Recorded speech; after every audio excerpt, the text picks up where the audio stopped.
Thank you. The Biden administration brought us back from a devastating pandemic and the Trump economic crisis by investing in American workers, American manufacturing, and American infrastructure. Our policies for the working class majority, instead of the tiny, rapacious billionaire class, pulled our economy back from the brink.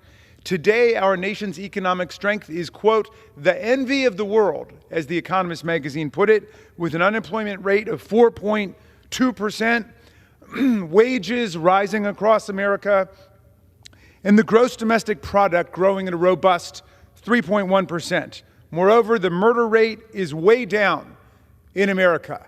Unlawful immigration at the southern border is now below where it was when Donald Trump left office 4 years ago. And the roaring stock market, which is what Trump and his billionaire entourage care about, just completed its strongest 2 years in a quarter century. Now it's time to make sure all Americans enjoy the benefits of this astonishing economic growth. We should be coming together today to increase the minimum wage, to lift children out of poverty, and to strengthen unions, Social Security, Medicare, and the middle class. But Donald Trump is instead assembling a billionaire cabinet from the top 0.00003% of the wealthiest Americans, drawing the top tier of his new administration from poolside cocktail hour at Mar-a-Lago, and setting up the broligarchs and the plutocrats to plunder an even larger share of government contracts and public resources. Trump campaigned on the seductive promise of bringing down the high post-COVID-19 prices for rent, groceries, consumer goods, and health care. But now he's preparing to give power over the economy to his team of globe-trotting, dictator-dealing CEOs and billionaires, the very people responsible for exploiting the pandemic to increase prices in the first place. I doubt the billionaire oligarchs have any interest in bringing down the cost of living for the working middle class in America. But if they do, Democrats stand ready to work with them. After all, we're the ones who dramatically lowered prescription drug prices in Medicare, capping out-of-pocket monthly expenses at $35 a month. I had constituents who were paying $500 a month for insulin as diabetics before that, and it's capped now at $35 a month. And we capped annual total out-of-pocket expenditures for prescription drugs at $2,000 a year. It was the MAGA Republicans deep in the pocket of Big Pharma who categorically and vehemently opposed us every step of the way on lowering prescription drug prices in Medicare. But if our colleagues now have good policy proposals for continuing to lower prices, as we've done, which is what they campaigned on, by all means, bring the proposals forward. Let's see them. Democrats have repeatedly crossed the aisle to hammer out bipartisan compromise. Last year, President Biden and Senate Democrats worked with the ultra-conservative Republican Senator James Lankford to arrive at a tough bipartisan border security deal. But President Trump aggressively tanked the deal, openly expressing his preference for railing against a border crisis rather than actually developing a border solution. Now today the Republicans are on the floor, not with their long-awaited but entirely missing policy solutions to the problems of inflation or immigration. Instead, their bill today is an empty and opportunistic measure. It's not like the compromise they tanked in the last Congress, a bill for greater border security, or for better technology in the ports of entry, or for expanding legal pathways to immigration and citizenship for millions of people, or for addressing huge immigrant visa backlogs. No, this bill would upend 28 years of mandatory immigration detention policy by requiring that any undocumented immigrant arrested for theft, larceny, or shoplifting be detained even if they are never convicted or even charged with a crime.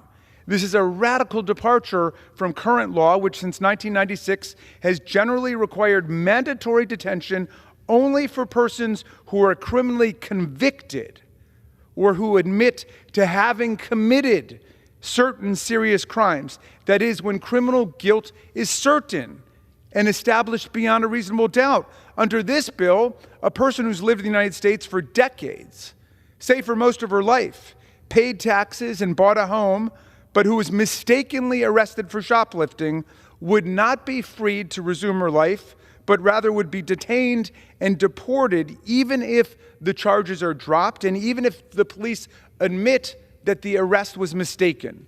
Consider a young dreamer or TPS recipient who's with a group of friends after school and someone in the group shoplifts, stealing a candy bar. To scare the whole group straight, everyone's arrested, whether they were involved in the shoplifting or not. But nobody is charged, and the charges are dropped. For most of the kids, it's a humiliating afternoon and a valuable life lesson. But for one of them, a young person who's been in America lawfully for years with his or her family, the consequences would be devastating under this legislation. Mandatory detention and deportation from the country just for having been arrested, even if never charged. It seems to me passing strange, Mr. Speaker, that our friends are taking this position when they do not even believe that the criminal justice system can be trusted when a jury unanimously convicts someone who's had the best legal representation money can buy in the state of New York on 34 different felony criminal counts after an extended criminal trial with all due process protections, including cross-examination and the right to counsel being afforded. If the criminal justice process cannot be trusted to identify a truly guilty person, even when that person has been arrested, charged, indicted, prosecuted, represented at every stage, given an opportunity to cross-examine all witnesses and to testify personally, and then is unanimously convicted by a jury of his peers beyond a reasonable doubt, how can the criminal justice process be trusted to identify a truly guilty person just with an arrest and no indictment, no prosecution, no cross-examination, no neutral adjudication by an impartial judge, no fact-finding, and no criminal conviction by a 12-person jury beyond a reasonable doubt? Mandatory detention has always been reserved for people who are convicted of crimes and actually commit crimes. Expanding the detention requirement to include every person who's merely been accused of or arrested for, even if not charged for, shoplifting, for example, collapses the distinction between actual conviction on serious offenses versus simply being charged with or arrested for something very minor, even if the charges don't even lead anywhere. Congress has never even appropriated sufficient resources to detain all non-citizens who do fall under the currently serious mandatory detention categories. Even President Trump, during his first term, never tried to detain all migrants theoretically subject to mandatory detention. So this extremely elastic new provision adds nothing to the equation other than more empty rhetoric and greater bureaucratic bloat.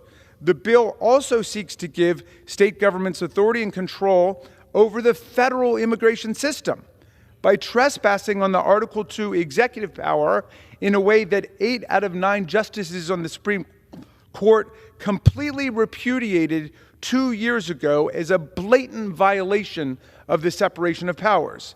The bill seeks to give state attorneys general precisely what the Supreme Court has denied: constitutional standing to sue the federal government in court for perceived violations of sections of the Immigration and Nationality Act, so states can block federal immigration policies, capsizing the Supremacy Clause and expanding judicial power to encroach upon executive discretion under Article II. In June of 2023, the Supreme Court in United States v. Texas emphatically rejected the alleged standing of states to sue the federal government to alter the government's immigration arrest policies. This bill attempts a legislative bypass of this constitutional decision in U.S. v. Texas, written by Justice Kavanaugh and joined by 8 of 9 justices on the court. In rejecting the state standing argument, the court observed, among other things, that lawsuits alleging insufficient arrests or prosecution run against the executive branch's exclusive Article II authority to enforce immigration law. which includes the discretion to determine enforcement priorities in the face of a chronic lack of resources and shifting public safety, public welfare, and foreign policy needs and priorities.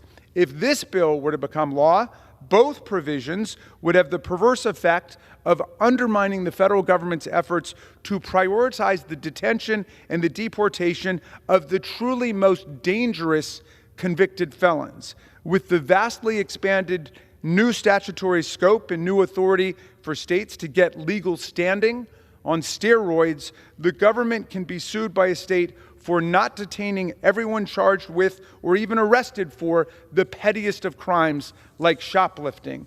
This bill tries to give states standing to sue for harms as small as $100, dramatically shifting power from the executive branch to the courts and the federal government to the states, both in ways considered completely dubious by the Supreme Court.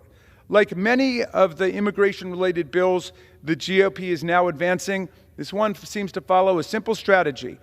Pick a crime, paste into it a template immigration law covering convicted criminals, and then require detention or deportation of certain persons merely accused of committing the crime or arrested for committing the crime. No due process required at all.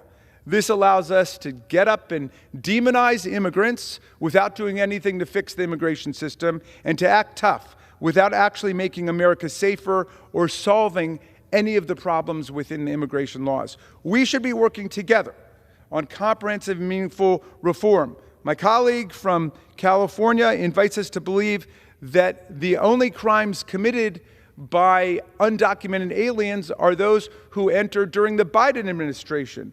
Well, in fact, if you look at it, hundreds of thousands, 500,000, crossed the U.S.-Mexico border in the first Trump administration, and over 1.1 million people who crossed during the first 4 years of his administration were eventually released from custody. One of the people released from custody, an undocumented alien, is charged with murdering 19-year-old Adam Luker from Alabama. Why don't we have a bill named after Adam Luker? Is it because of the inconvenient fact that the undocumented alien who killed him came in under Donald Trump? I would hate to think so, but we can find lots of cases like that. That's not what we should be doing here in Congress. We should be seriously confronting the problems in a serious way together, rather than just trying to make partisan hay out of other people's tragedies in their lives. Mr. Speaker, this legislation does not move the ball forward on any of the problems facing America. And they are being moved under closed rules, without a hearing, without any legislative scrutiny. This means that no member, not only just Democrats, but Republicans too, no member can offer any amendments to repair the gaping flaws and gaps in these slapdash political bills.